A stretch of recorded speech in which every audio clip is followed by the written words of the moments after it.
light from up in heaven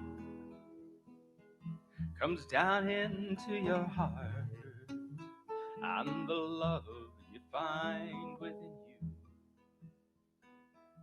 has been there from the start, been the songs of all the angels will join in symphony, and the loving God within you will see the God in me. When the light that is within us illuminates us all, and the eye is thusly open to see the sacred scroll, we shall read aloud the silent words the sacred scriptures share, and none of us, ooh, the answer that is there. Yes, the God that is within you is the presence in us all. Some call it many things by name, some call it not at all. There are those who would think evil, and those who would think good, and there are those who would not think at all, and those who would think if they could. There are those who think of magic, of miracles and myth, and there are those who think of fairy tales and silver flying ships. When the light that is within us illuminates us all, and the eye is thusly open to see the sacred scroll, we shall read aloud the silent words the sacred scriptures share, and none of us, the answer that is there. Yes, the God that is within you is the presence in us all. Some call it many things by name, some call it not at all. There shall be aloud the silent words the sacred scriptures share, and none of us will do. The answer that is there.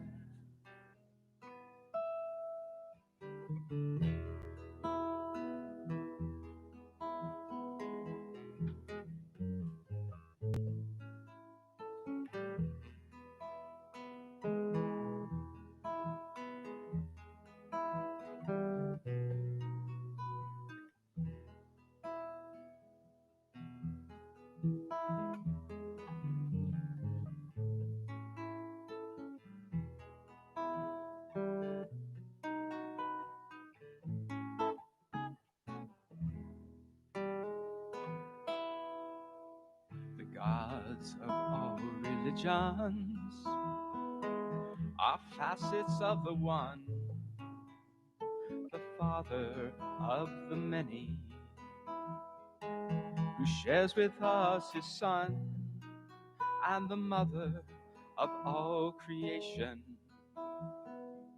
whose life force we do share. And all of us are living proof there is a God somewhere. Yes, the God that is within you is the presence in us all. Some call it many things by name, and call it not at all.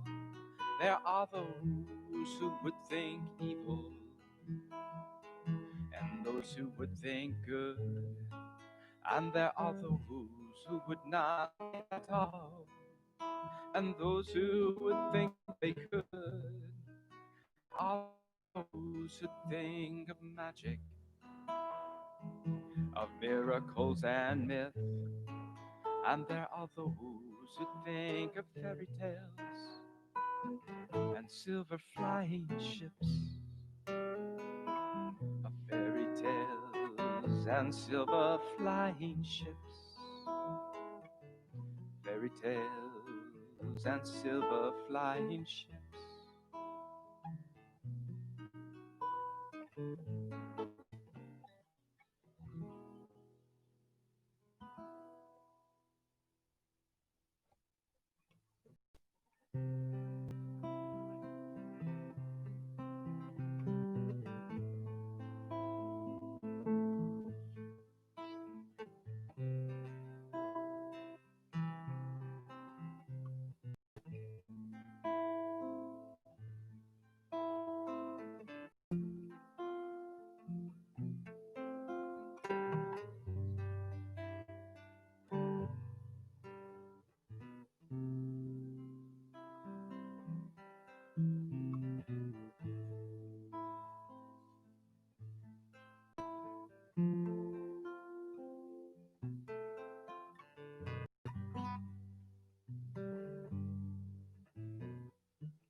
We would like to hear from Pasha this morning, reading from Science of Mind magazine.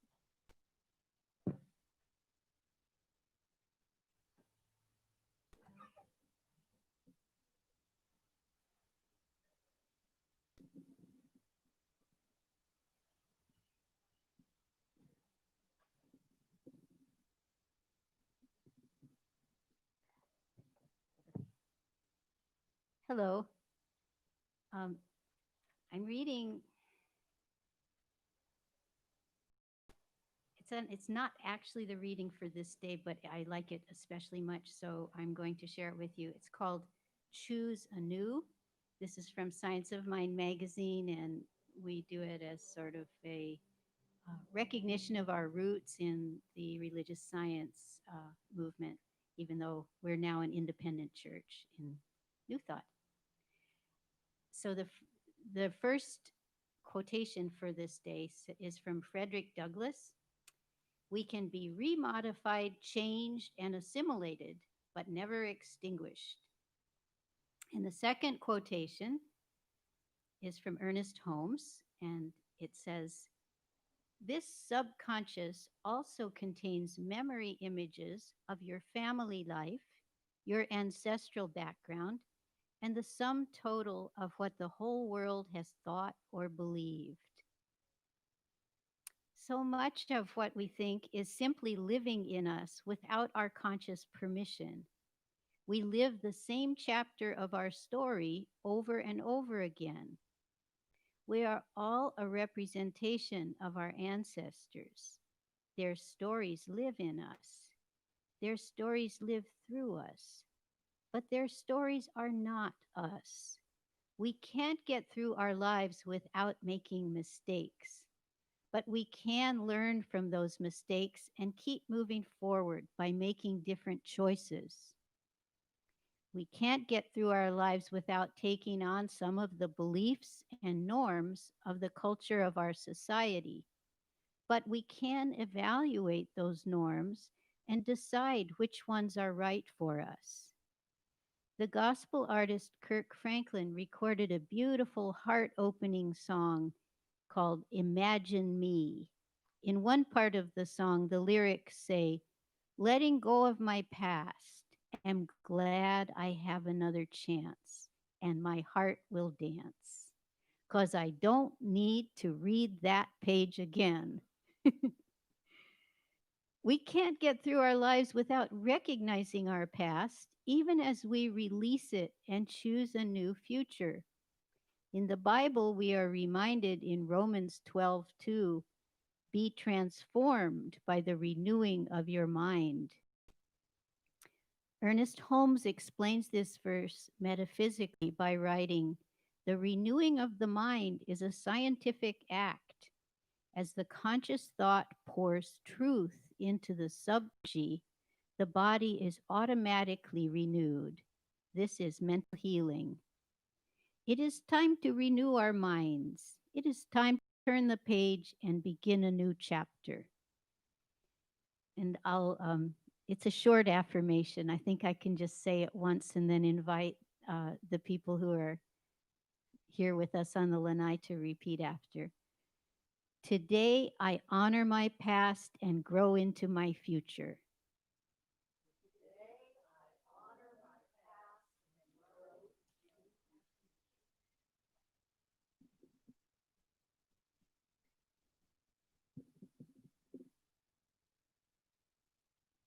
Thank you, Pasha.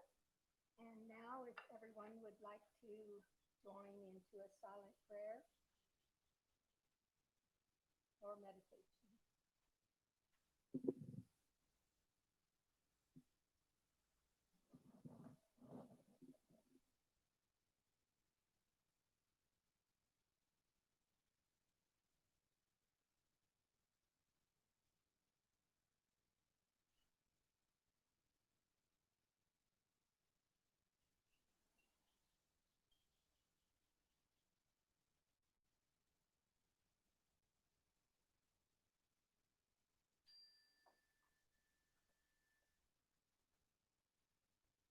And if we can now have another song by Mr. Jazz.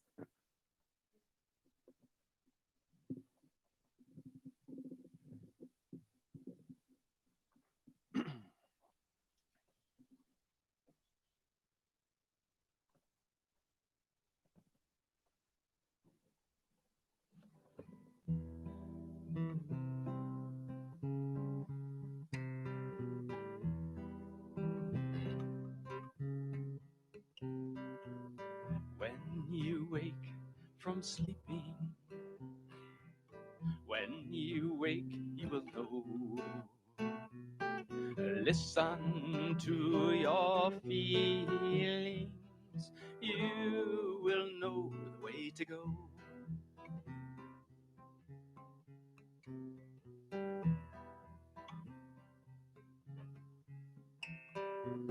Eyes so wide in wonder, eyes so wide you will know. Listen to your feelings, you will know the way to go.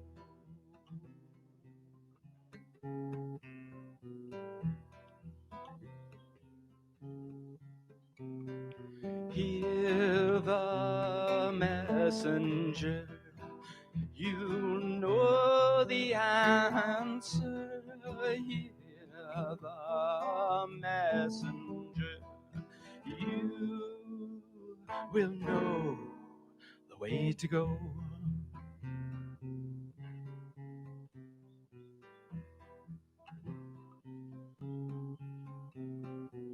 Choose your dreams to follow. Choose your dreams, you will know. Listen to your feelings, you will know the way to go. Hear the messenger, you'll know the answer. Hear the messenger, You will know the way to go. You will know the way to go.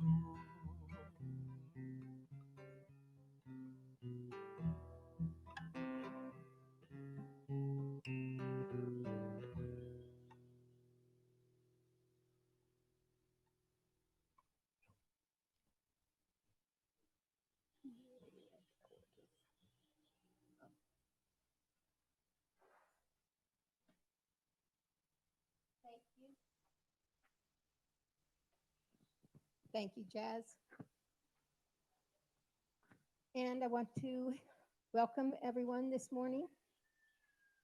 What I need to say is that we appreciate everyone wearing their mask, and the Board of Trustees feels this practice is necessary to keep us all safe and to keep New Thought in alignment with health regulations that has been set out for all the places of worship. Please note that those of us in the front are committed to wearing our masks except when speaking or singing, and there is extra space separating us from the congregation. And we would like to be blessed with another song.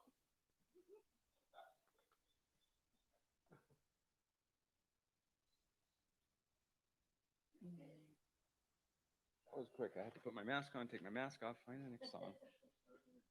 Yeah.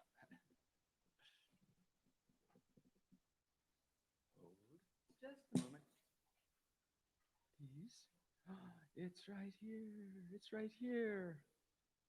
Well, maybe it should be this one. Might be appropriate considering the fumbling I just went through.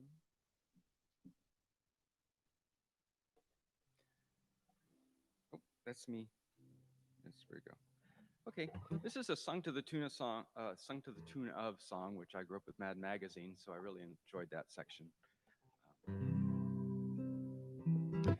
If I had a left brain integrated with my right, I'd use it every day and all through the night.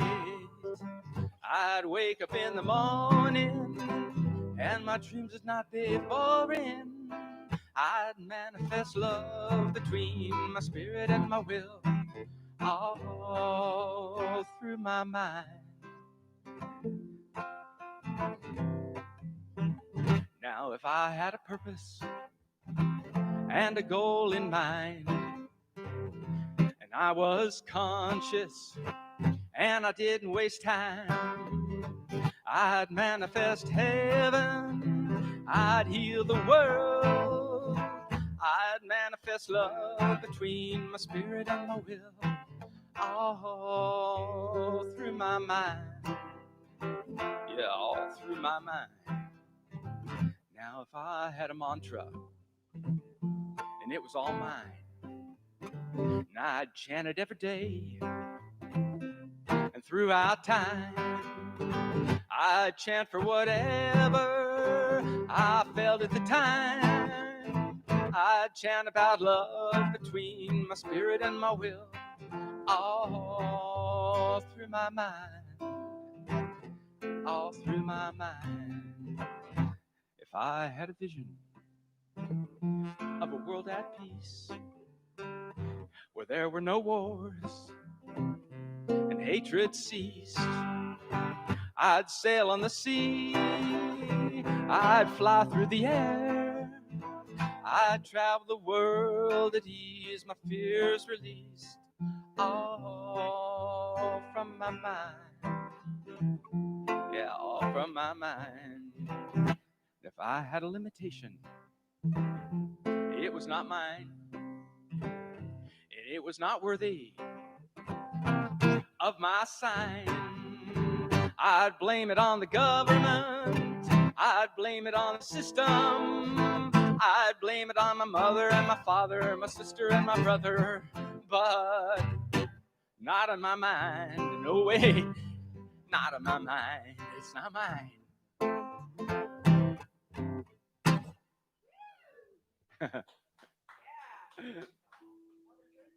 Yeah. Pass it on.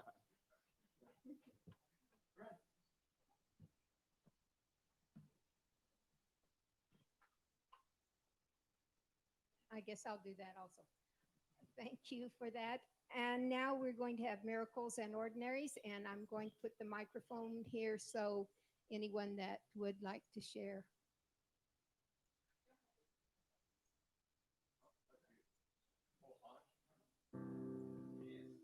For miracles and ordinary, some far-fetched, some airy-fairy, it's all a glorious gift of the great divine.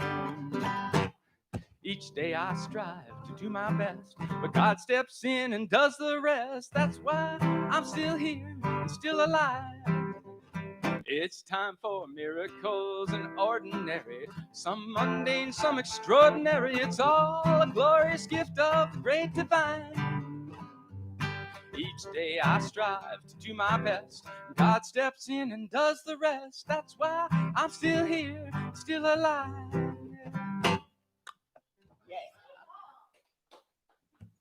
All right, that was a great introduction. So we're going to have some more people share.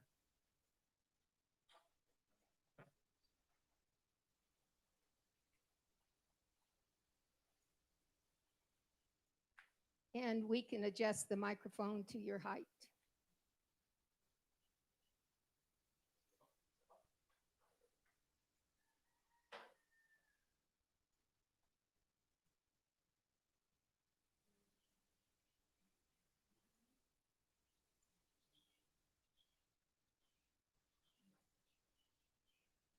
We're waiting if anyone would like to share.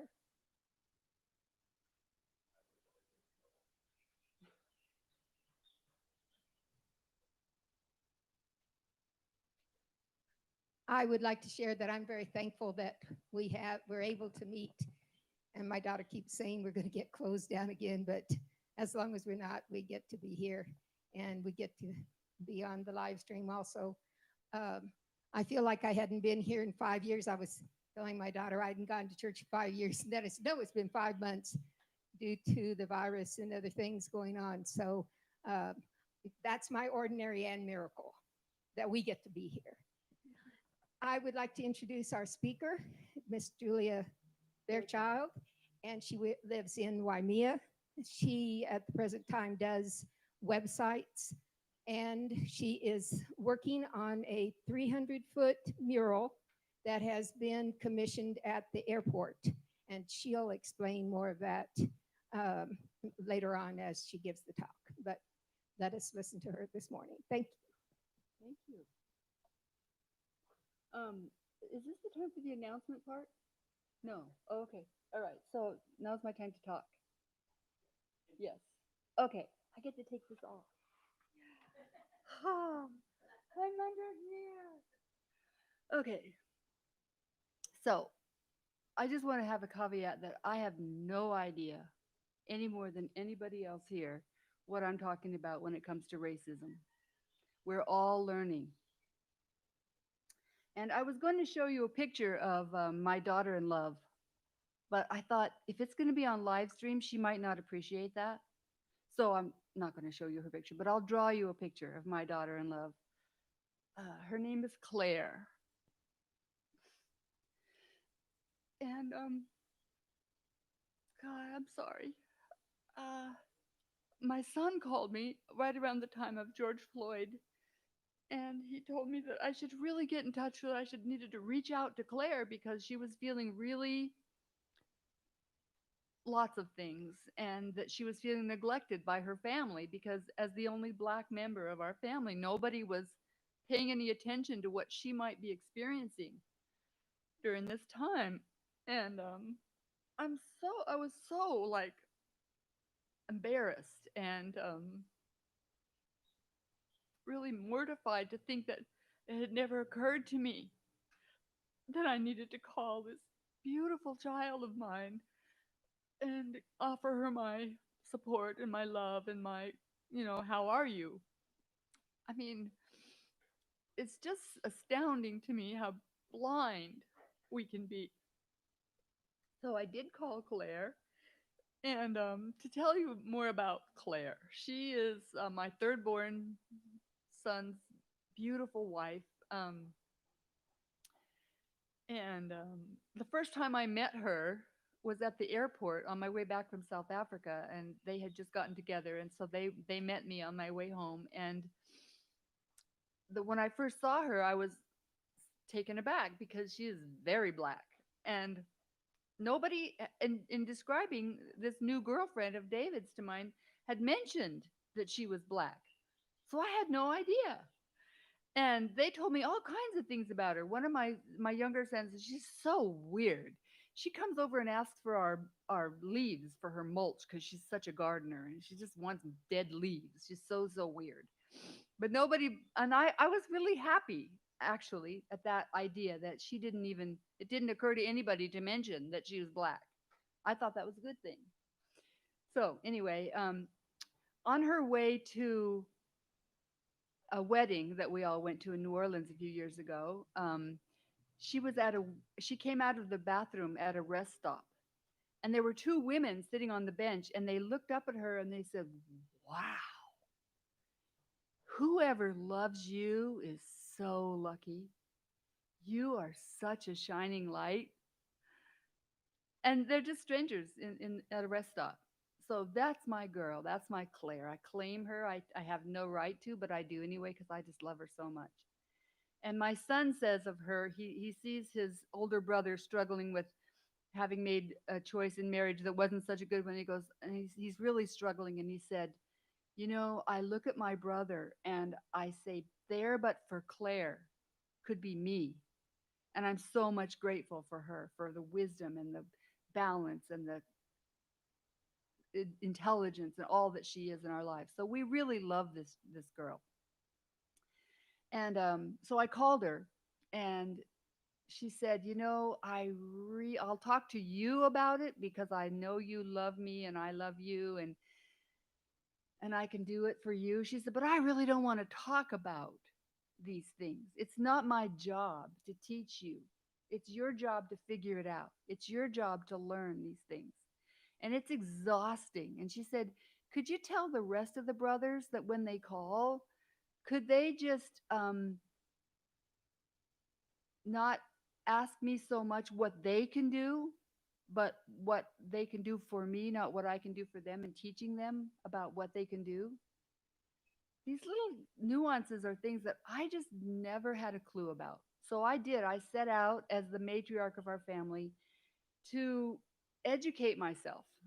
And every day since, I have read something or watched something. I have placed them on my Facebook, and I highly recommend that you check out if you're interested in these things. There are some really good stuff. Uncomfortable Conversations with the Black Man are amazing. um, 13th, the documentary by Ava DuVernay, which I never knew who she was. I never heard that name before, but she is brilliant. And there's an interview by her after the documentary 13th, which took me 3 days to watch because it's really heartbreaking, the truths that are there. And so if you have a hard time watching the documentary, watch the Queen Sugar, which is a series that was also written by Ava DuVernay, which is on Hulu or Amazon. I can't remember, but it's there. It's there for the finding. It's 7 seasons, I believe, of Queen Sugar, also written by Ava DuVernay.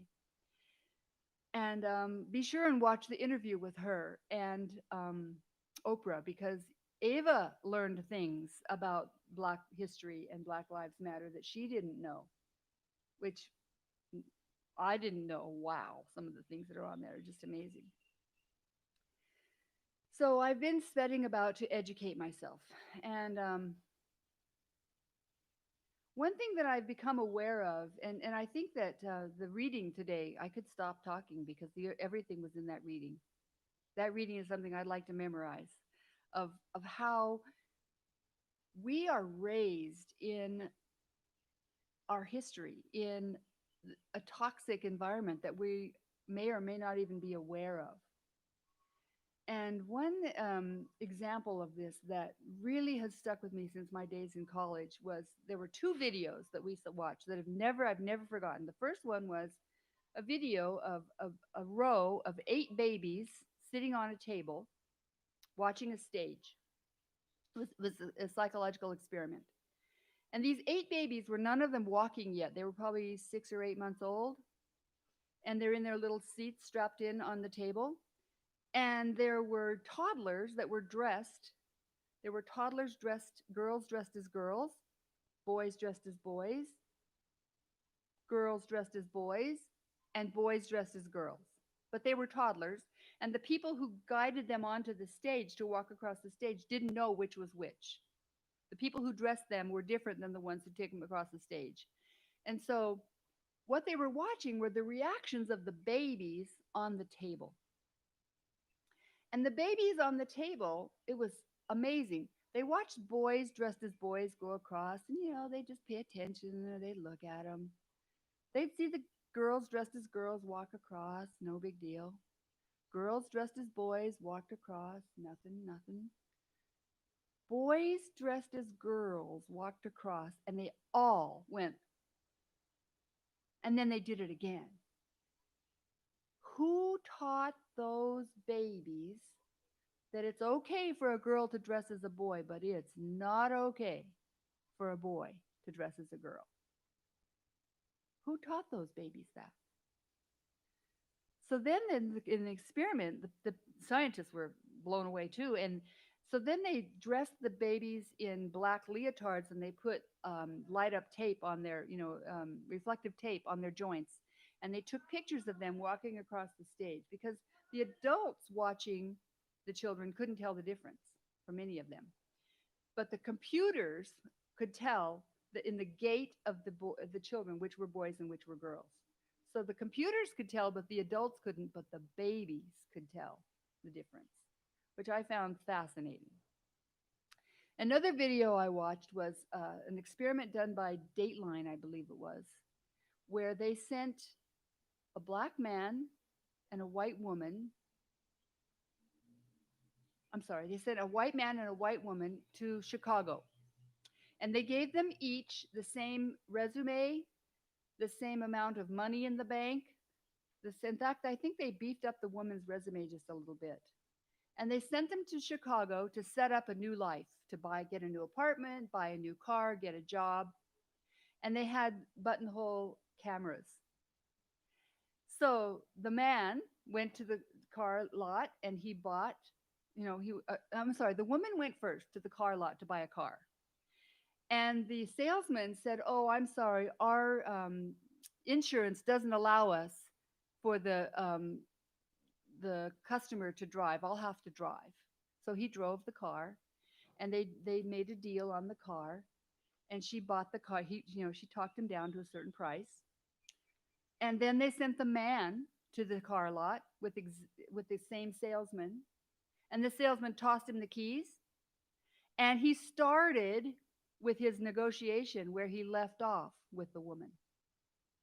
And then he got down lower from there. So then they did the same experiment with a black man. Oh, and this went on. I mean, the job interview, the apartment interview. I don't have to tell you the rest of the story. You know it, right? So then they sent a black man and a white man to do the same interview, and the results were the same. And what was really interesting to me is that when the black man and the woman saw the videos at the end, they were like, "I did not even know." They didn't know what kind of soup they were swimming in. They didn't realize that the white man got to drive the car and the woman didn't. They thought that was everybody's rule. So we are all raised in this soup. And one of the best books that I have found, that I've read like 3 times now, and luckily the book is, the chapters are named. So you can go to this book. It's on Audible. I'll give it to anybody who wants it. It's called Untamed by Glennon Doyle. And she has a book in there on racism. So I'll tell you just a little bit about Glennon. She was, by the time she started at 10, with bulimia. And then she finally got through that after many years, late in her teens, I believe. And then she became an alcoholic. and she was really compromised with alcohol. And then at 18, I believe it was, she got pregnant. And she goes, "Oh, I really want to be a mom." So she stopped drinking and became a mom. And somehow from there, I haven't heard the rest of that story, but she became a speaker, a motivational speaker with a Christian church. So she was very well. She's a popular author. She has 2 or 3 books out, and she had all these speaking engagements across the nation. And in the meantime of this, she found out that her husband had been unfaithful to her throughout their whole marriage. So she's dealing with this. And one day she's at an author's conference and she looks across the room, and Abby Wamba, does that name ring any bells for you? She's like a famous football player or soccer player or some kind of famous athlete, walked in the room, and Glennon saw her walk in the room, and immediately they saw each other and they fell deeply in love. And so then she worked through that. And at some point at a Christian conference, she announced her engagement to Amy Wamba. She divorced her husband and she married Amy. So now she's telling you all these stories of what she's learned from all these experiences in her life. And the book is amazing. So in her book on her chapter on racism, I've listened to this chapter 4 or 5 times, and I will continue to listen to it until I get it all down. But she tells the story of how when she was 10 years, or no, 16 years old, the her therapist, asked her family to come to a session. And in the session, the therapist turned to her dad and said, can you imagine how anything that you have done or any experiences that you have had may have contributed to your daughter's illness?" And dad got really angry and got up and walked out. And um, Glennon said, "I totally understood why he felt that way. My dad's only goal in life was to be a good dad. And he couldn't imagine anything that he would do to contribute to my failing or my illness or my problems." So she said, "I was on my own. I was the only one who was going to turn myself inside out to get the story out." So then fast forward however many years, and she's talking to about this. All this is in the chapter on racism. She says her dad came to a meeting after one of the many experiences that we've all had, to try to figure out what to do about this. And they're all white people at this meeting, and they're wanting to know how to make a difference in the world. And they decided that they're going to um, gather materials to give to a school, a black school across the city. And her dad stood up and he said, "That's not what I came for. I didn't come here to gather things. I came here to figure out how I can get this racism out of me." He said, "I was raised in the South." She said, even though as a child he spent every day teaching his children that they had privileges that other people didn't, he had been teaching them that his whole life. But here he is saying, "I'm full of racism and I need it out of me. And I don't know how to get it out of me. So I'm here to turn myself inside out and figure out how to do that." So she concluded that racism is a toxin in our culture. We're all raised with racism, just like we're raised with misogyny. And misogyny is an accepted thing amongst all of us, whether we know it or not, whether we think about it or not, whether we like it or not, whether we care or not. It's there, right? And she said, "I'm a misogynist." She said, "I'm a feminist and I have these misogynistic beliefs, and I believe that a thin body, a tall body is better than a short, fat, brown body. I believe all these things. I've had Botox put in my face in the name of misogyny. I've experienced these things, but nobody calls me wrong for being a misogynist because you haven't put the word wrong with misogyny. We haven't made that an evil thing, a wrong thing, a bad thing. It is what it is, right? But if you say that same thing about racism and you call each other a racist, that just can't be true. I was raised better than that." So so she tells the story of how she was recruited by a group of black leaders to create a workshop to help people to understand more about racism. And she has so many good things. I can't remember to tell you all what they are. Please listen to this chapter. Um, but at the point, so she got 1,000 people to sign up for this workshop, and she woke up the next morning and yeah, shit had hit the fan. People were like, "How dare you think that you can teach racism?" And she was like, "Whoa." She goes, "I've taken so much criticism, but friendly fire was not something I was expecting." So, what she concluded from all this is that there are three kinds of people in the world. There are people who are racist and know it or not, but perpetuate it and actively seek to make more of that. And we think of them as white supremacists. But if you read the book White Fragility, you'll hear that white supremacy, we're all white supremacists. We all have this toxic thing in our environment that is part of who we are. So there's three kinds of people. There are the ones who actively seek to make it more of that. There are those who know that they're, who are racist and they're trying to learn how not to be racist. And there are those who are racist and don't believe it and don't want to hear about it and won't talk about it and don't want to even go there. So she goes, all we can do is try to be the second kind, where we know we're racist and we have to figure out, how do we change that? What can we do differently? How can we make a difference? And the biggest thing that we can do as white people is to stay humble and to get that even if we feel like we're being attacked for what we know or don't know, attack is really not the right word when you compare it to little boys lying on the street under the knees of police officers. So criticism is not the worst thing that can happen to us. Um, so those are some thoughts about that. And I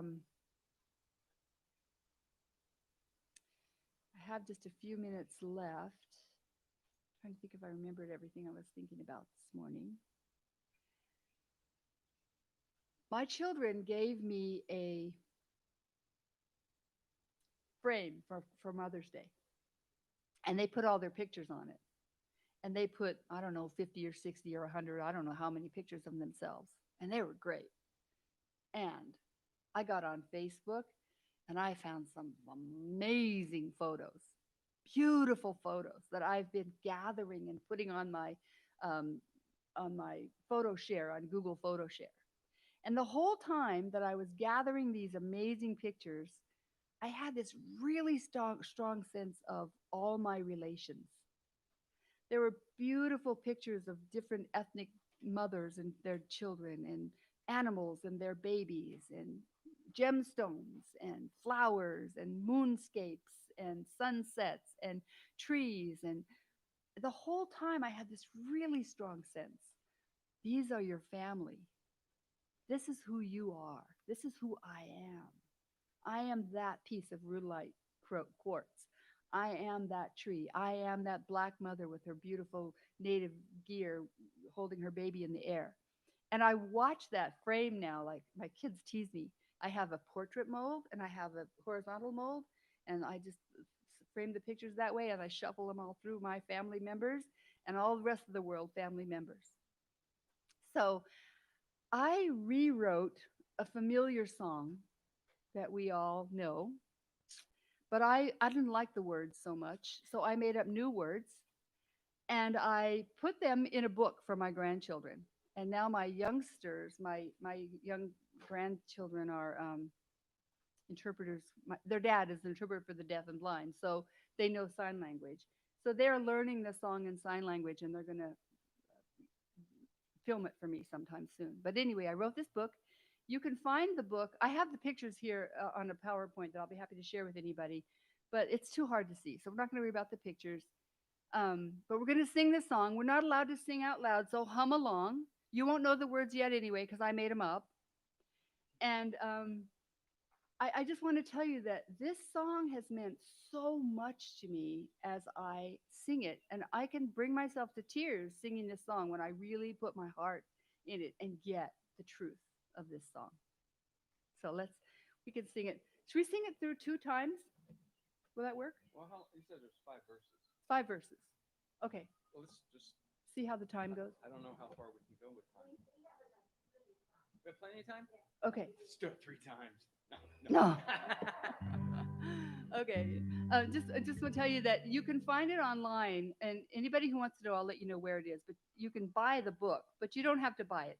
It's open for view. You can just flip the pages and see the pages, and it's just pictures that illustrate the words. Okay. I am the sunshine, I am the moonlight, I am the stars that shine so bright. I hope you know, dear, how much I love you. You are my cherished beam of light. When you feel lonely, when you feel less than, when you feel every door has slammed, please, please remember I am within you, for I am the great I am. I am the rain cloud, I am the rainbow, I am the wind that howls all night. It may not feel good, and yet it's perfect. I am the wind beneath your flight.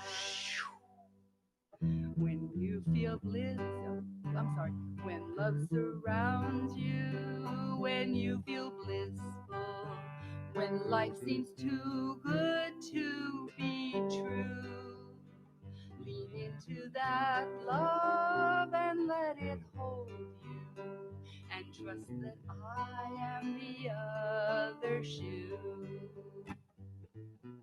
I am the old man, I am the newborn, I am the children in between. In every moment, I am within you, the love and light in every scene. I am the sunshine, I am the moonlight, I am the stars that shine so bright. I hope you know, dear, how much I love you. You are my cherished beam of light.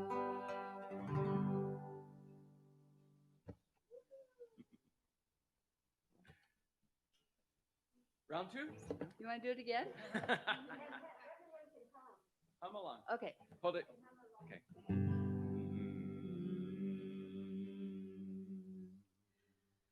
I am the sunshine, I am the moonlight, I am the stars that shine so bright. I hope you know, dear, how much I love you. You are my cherished beam of light.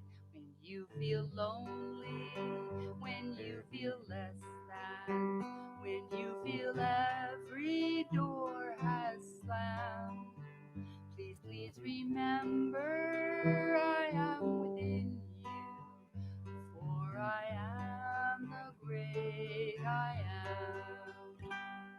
When love surrounds you, when you feel blissful, when love seems too good to be true, lean into that love and let it hold you, and trust that I am the other shoe. I am the rain cloud, I am the rainbow, I am the wind that howls all night. It may not feel good, and yet it's perfect. I am the wind beneath your old man, I am the newborn, I am the children in between. In every moment, I am within you, the love and light in every scene. I am the sunshine, I am the moonlight, I am the stars that shine so bright. I hope you know, dear, how much I love you. You are my cherished theme of life.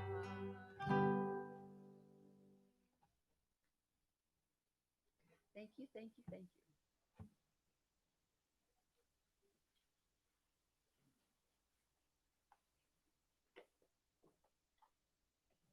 You don't need to put your mask back on because we're going to do announcements, and you're the first to Oh. give the announcements. Okay. All right. So announcements. Um, it was mentioned that I'm working on a 300-foot stained glass mosaic mural. Actually, I'm just the gopher.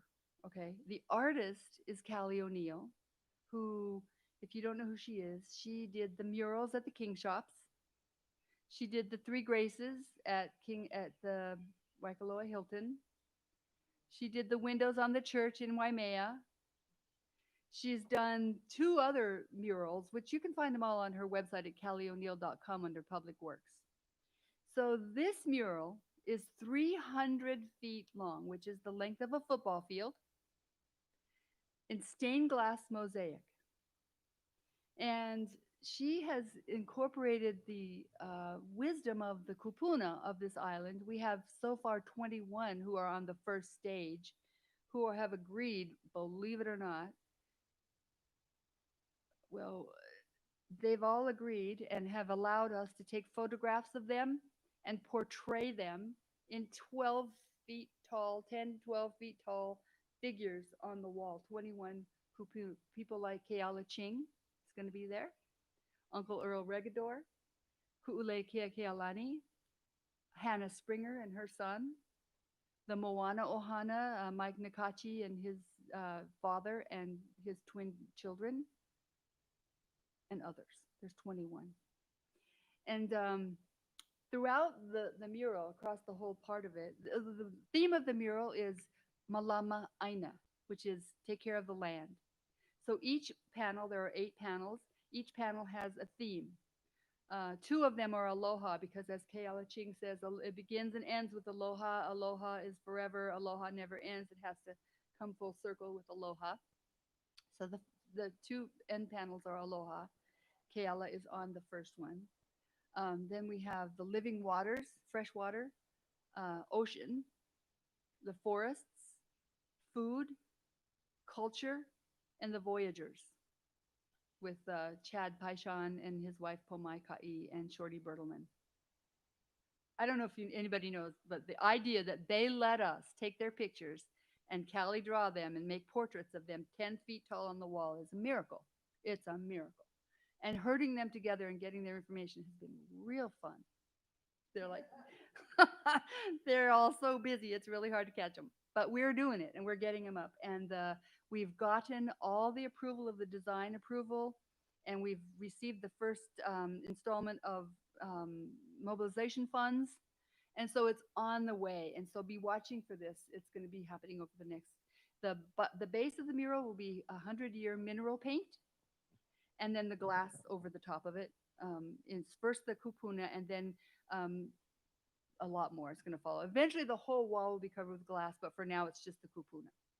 And I'm telling you all this to tell you that across it, there's going to be a line called the thin blue line, which represents the biosphere that you see on the planet, around the thin blue line around the planet. And we're going to make that out of recycled blue bottles. So anybody who has any recycled dark blue or light blue bottles, give me a call and I'll come pick them up, because we're going to be doing that with bottles across there.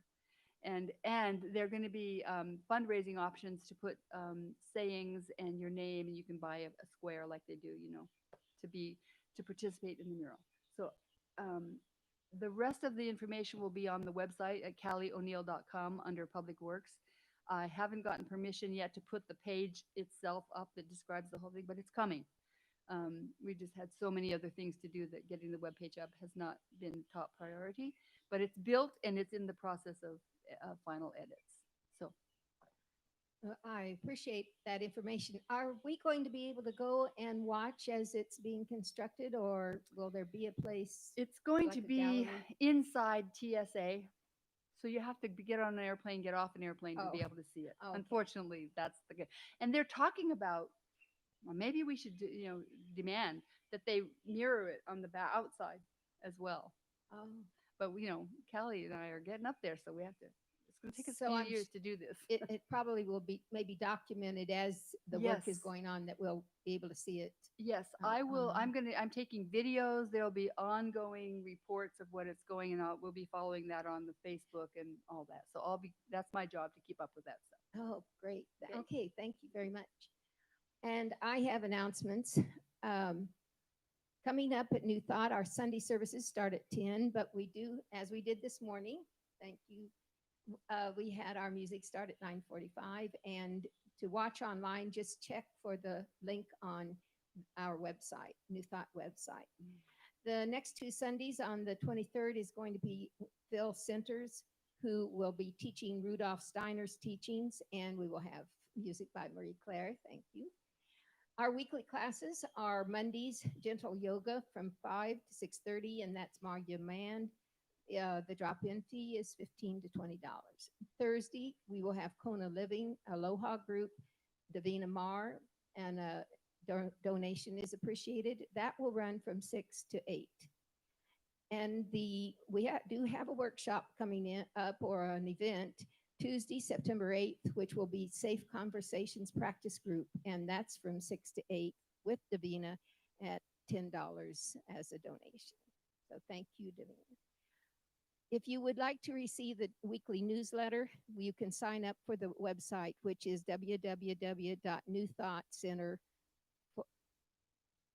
www.newthoughtcenterofhawaii.com. And if you would also want any other information about New Thought activities, they can be found on Facebook and Dolphin Partners. And we are going to have our donation. What we do, we have our bowl here, and we would ask that each person come up individually 6 feet apart and put their donation as we get to hear from Jazz again.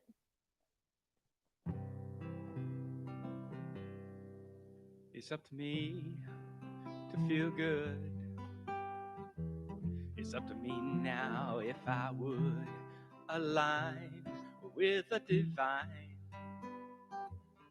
Wake up and free my mind, let the light shine in, be what we're talking about. Superhero warriors free of worry and doubt. Through the power of the knowing, source flows through me. Dear divine love, we're talking ecstasy. It's up to me, it's up to you, to make the choice to let the love shine through. Set now free of attachment, fear, worry, and doubt. Yeah, baby, you know what I'm talking about. Make the choice to be good, the choice to do great, the choice to wake up. No, it's not too late. Make the choice to be great, the choice to do good, the choice to wake up. No, it's not too late. It's up to me, it's up to you. There's no one else who could be or do what the masters of old have all been talking about.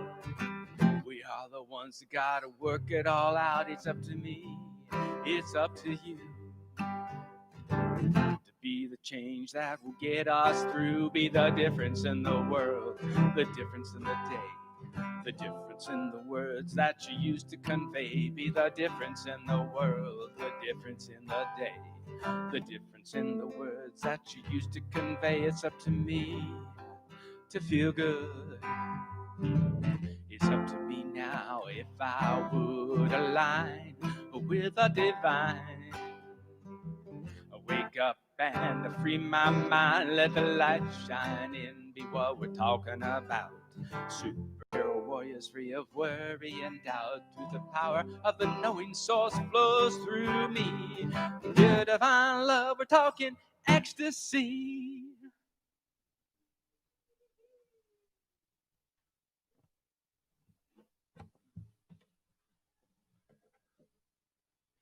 We are unable to stand as we always have before we got kind of closed down on that. We used to stand and hold hands and be able to sing together our song. So what we are instead, I think maybe Jazz and Juliana have something that you all would like to do. Oh, you already did it. Okay, so we already have had that. And if anybody, okay, we'll. Okay, great. We're going to get to have something. And if anyone feels that for health purposes they would like to leave early, you can go ahead and do so at this time. But we do ask that everybody continue with our distancing as we do leave. Okay.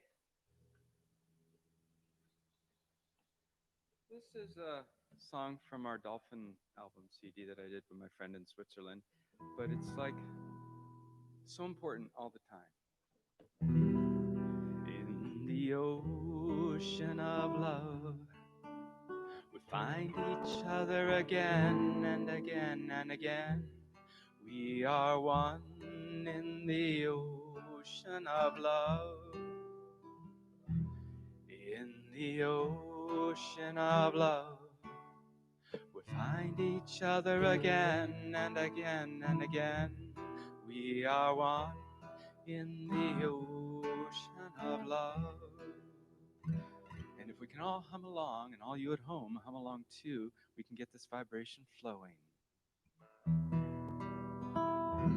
In the ocean of love, we find each other again and again and again.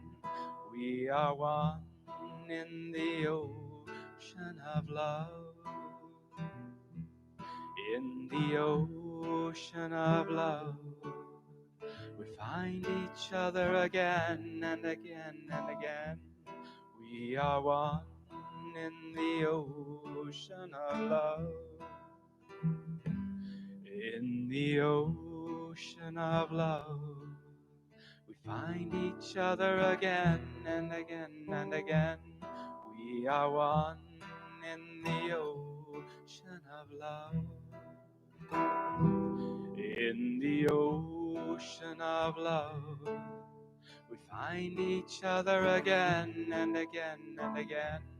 We are one in the ocean of love. In the ocean of love, we find each other again and again and again.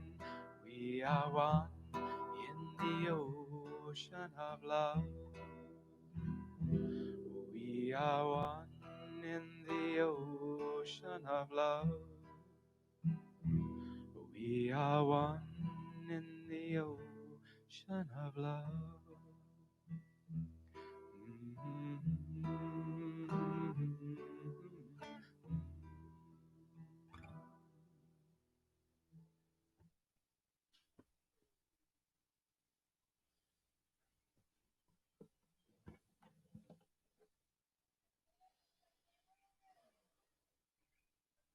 I just want to say thank you for everyone that was able to be here, and thank you for the universe allowing us to come together and be able to do the best we can in these circumstances. So let's all just bow our head and,